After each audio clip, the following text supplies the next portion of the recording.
got in this fight when the fight was hard, and now that it's easy, all these other folks just jumped into the race. 2 years ago, Christian Castelli ran for North Carolina's 6th District congressional seat, which Kathy Manning, a Democrat, held when the district was drawn to be heavily Democratic. And all this week, we're introducing you to the people running for this 6th District seat. Now that it's been redrawn, only Republicans are in the race this time. Here's our senior political reporter, Bob Buckley, with another one of our local election headquarters profiles. After serving 20 years in the Army as a Green Beret on 6 combat tours, Christian Castelli puts that front and center when you ask him, why are you the best candidate in this race? I'm an America First candidate. I believe that starts with strong national security policy and foreign policy.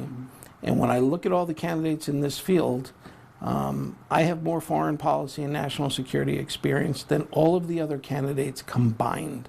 Castelli is a 4th-generation soldier. His grandfather emigrated from Italy before fighting in World War I. Both of his grandparents fought in World War II, and his father in Vietnam. With the world seemingly on fire from Ukraine through Gaza and other hotspots, and the Conservative Heritage Foundation's annual military index claiming the U.S. military readiness status is weak, Castelli believes the federal budget does need to increase in certain areas. We've got to rebuild our military. We have got to have sound national security policies. So it starts at the top with Joe Biden. We've got to get rid of him. His weak and feckless leadership has spawned a global aggression, the likes of which we have not seen since World War II. I'm here in Cochise County, Arizona, at the border wall. But that's not America's only security issue in Castelli's view. He spent 4 days in southern Arizona with border agents. It's an eye-opening experience. I would recommend that every politician go down there. That led Castelli to call for the impeachment of Homeland Security Secretary Alejandro Mayorkas during the early days of this campaign, even before Republicans in Congress tried to do it last week. Like all of the Republicans in this race, Castelli calls himself pro-life. But when it comes to abortion rights, that hasn't been a great electoral issue for the Republican Party, though. Right. So do you still hold, where do you still hold?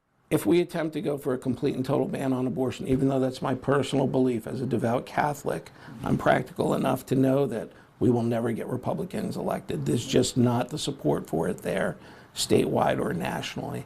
And if the goal ultimately is to save babies, which it is, if we can't get any Republicans elected, we save 0 babies.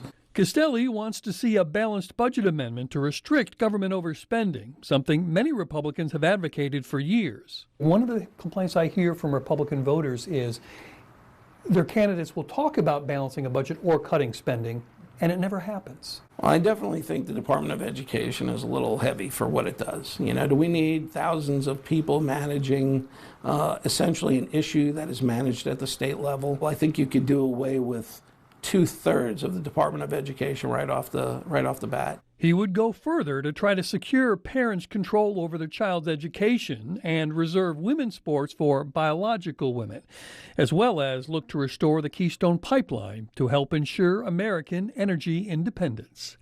Bob Buckley, Fox 8 News.